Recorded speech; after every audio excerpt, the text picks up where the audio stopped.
In the remote hills of Chowgarh, India, fear did not come for days or months. It stayed for years.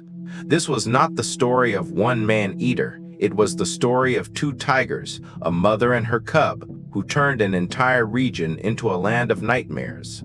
They were known together as the Chowgarh Man-Eaters. People disappeared silently.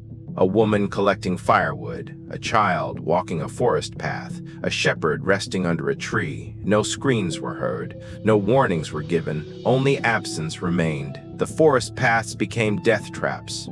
Villagers refused to walk alone, yet even groups were not safe.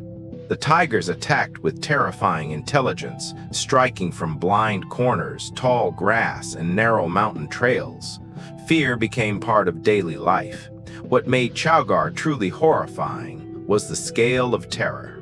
These tigers killed hundreds of people over many years. Entire villages changed their routines. Homes were abandoned. Some believed the forest itself was cursed. Whispers spread that the tigers were unstoppable, that bullets could not kill them, that they hunted with the patience of demons. And once again, when hope was almost gone, one name was spoken with desperate faith: Jim Corbett.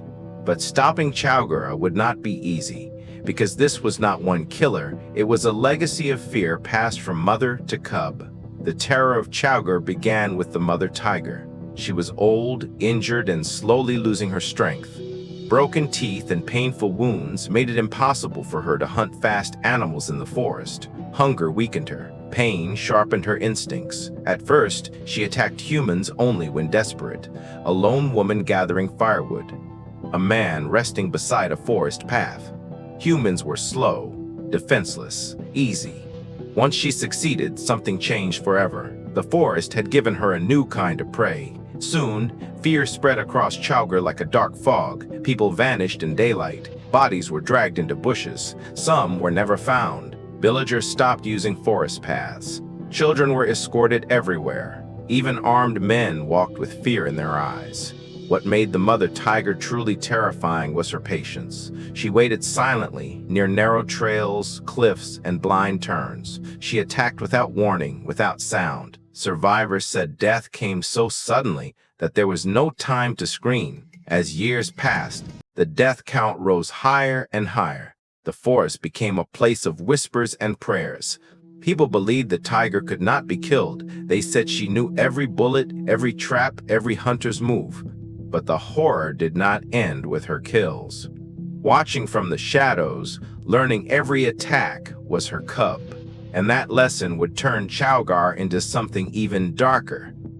The cub of the Chowgarh mother tiger grew up watching humans die. From a young age, it followed its mother through the forest, observing every attack, every silent ambush, every body dragged into the shadows. Hunting humans was not an accident for this cub, it was a lesson learned early. As the cub matured, it began to hunt on its own.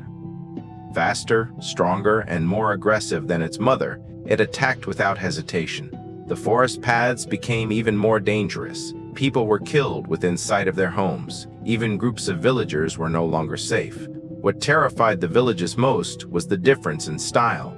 The mother was patient and calculated.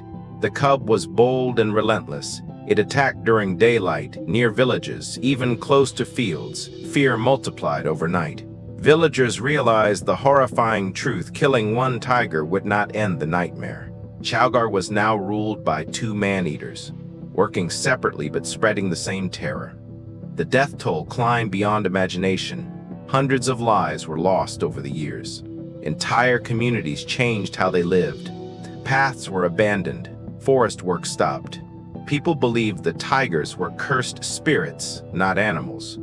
Finally, the government and local leaders accepted that only one man could face this terror. Jim Corbett was called again. He understood immediately this was not a single hunt. It was a war against a legacy of fear. And the jungle of Chowgarh prepared for its final blood-soaked chapter. Jim Corbett entered the forests of Chowgarh, knowing this would be one of the most dangerous hunts of his life.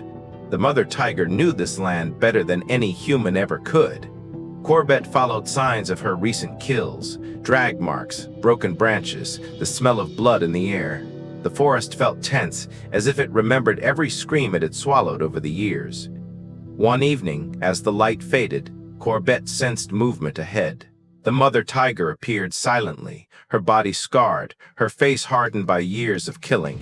Her eyes showed no fear, only experience. This was a predator who had survived countless hunts. The tiger charged suddenly. Corbett had seconds to act. He fired with precision. The bullet struck her, and after years of terror, the mother Chowgarh Man-Eater fell. Silence followed. The forest stood still. For the first time in years, villagers dared to hope. They believed the nightmare was over. But Corbett knew better. As he examined the tiger's body, he realized the truth: the mother was gone, but the cub was still alive. And the cub had already learned how to kill. After the death of the mother tiger, the forest of Chowgarh remained uneasy.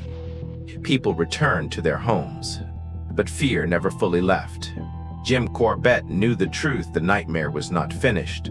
The cub, now fully grown, continued to hunt humans with the same skill it had learned from its mother. Months later, Corbett returned to Chowgarh. This hunt was even more dangerous. The cub was younger, faster, and more aggressive. It attacked in daylight and moved close to villages, showing no fear of humans. After a tense and exhausting pursuit, Corbett finally killed the second Chowgarh Man-Eater, ending one of the longest and deadliest reigns of terror in history. Together, the Chowgarh mother and cub were responsible for hundreds of human deaths over many years. Their story shocked the world and became one of the most infamous cases of man-eating tigers ever recorded. Jim Corbett later explained the painful truth. Both tigers were driven to kill humans because of injuries, old age, and loss of natural prey. Human actions had pushed them into desperation. The horror of Chowgarh was not just the fault of the tigers, it was the result of a broken balance between humans and nature.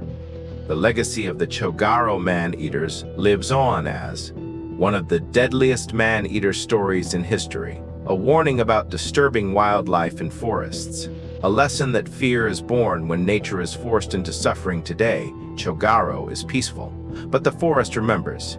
With the forest and the story of the Chowgarh Man-Eaters remains a dark reminder that when nature is wounded, it can return as terror.